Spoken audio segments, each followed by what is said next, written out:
Yeah, I do. Okay.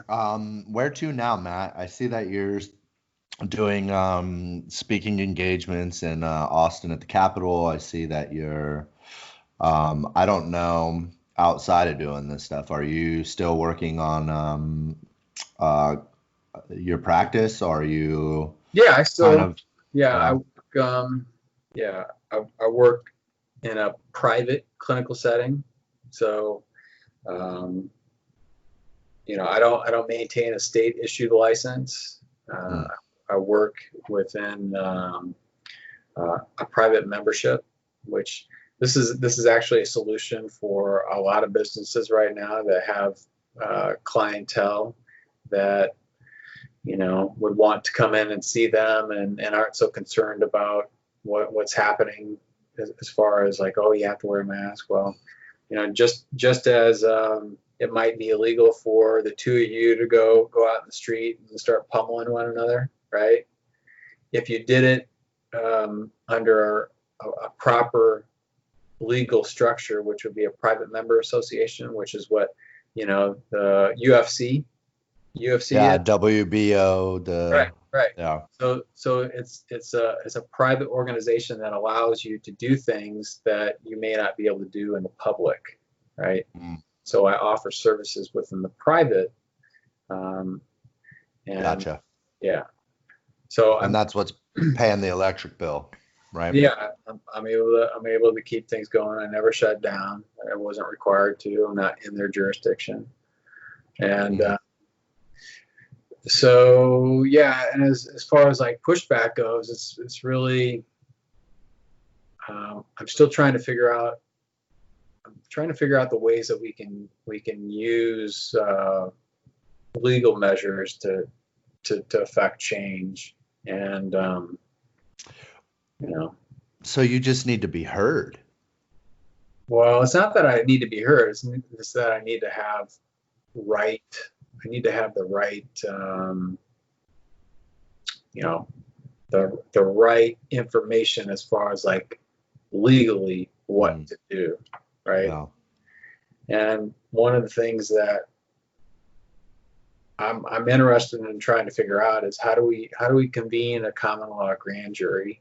How do we convene a common law grand jury that has the proper legal effect to start issuing indictments, um, that could, or if not indictments, create civil action that could put the governor or the mayor into a legal quandary that would cause them to back down.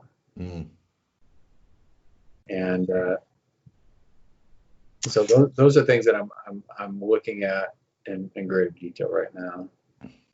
Um, I just want you to know, man, like I live in Canada now. Uh, Like I've left the States. okay. Um, I want you to know that I like what you just said, I stand behind it like pretty wholeheartedly.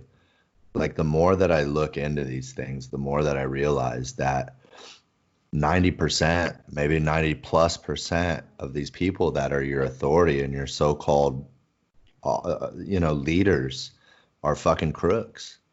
Uh, And they don't have your best interests in mind, as you've sat here and told us for the last hour and some odd. They're actually out to do the exact opposite, yeah.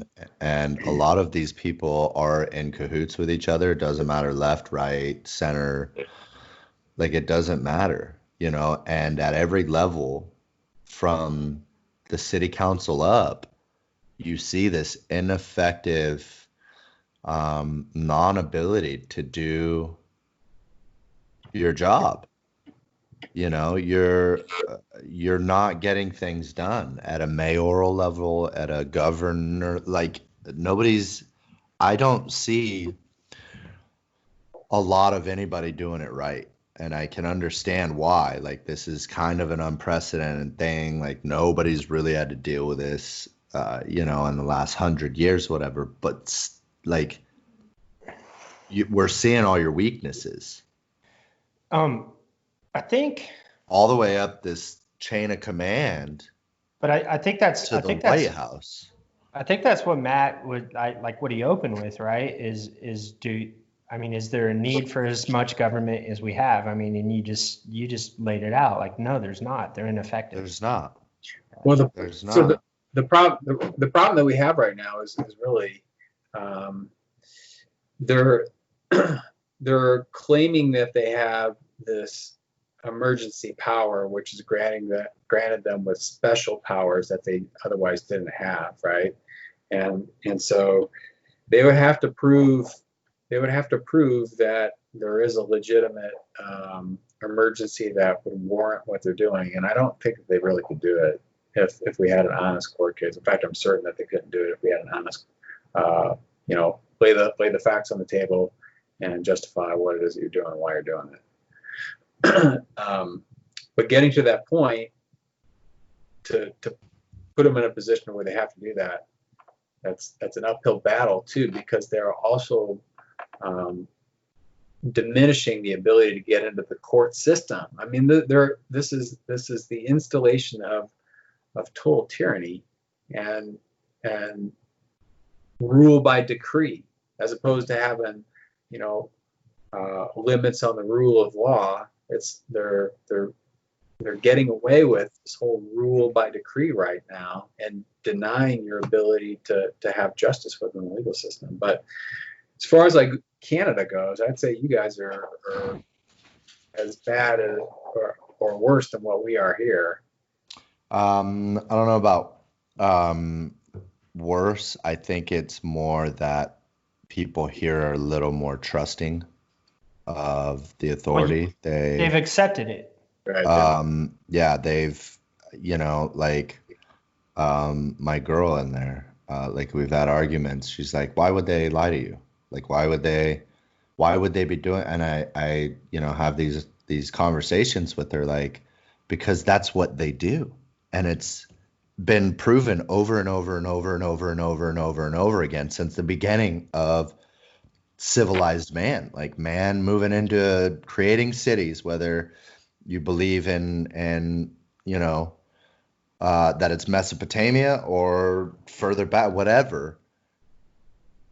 It's been going on over and over and over again. So I want to kind of close. I know you're getting ready to go, Matt. Let's before we let you go, I just wanted to ask you a little bit about the rally in Austin. What was it about, and just kind of what you spoke about, and what was the purpose behind that? Yeah, it was a rally of people who wanted to go down to the Capitol and just make a stand on the 4th of July, saying, we're not going to wear your mask.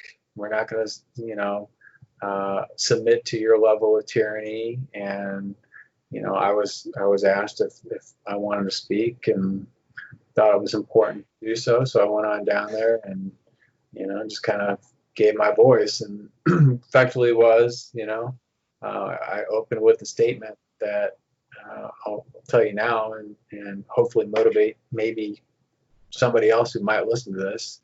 Gandhi once said, "It's what you may do may not be significant, but it's important that you do it."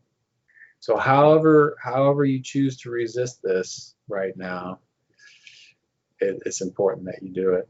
You do something, and it can be as simple as just refusing to wear a mask in a grocery store. And that's actually a brave thing right now. It is. Yeah. Obviously. Pick your side of the line in the sand. Yep. And do it. Don't talk about it. Be about it. Yep. Exactly. Yeah, I think that's that's a strong statement that could be used in multiple areas of your life. Mm-hmm. Don't talk about it, man. Be about it, and do it. Even if you are ostracized or demonized because of it. Like, if you feel it's right, and you got to stand up.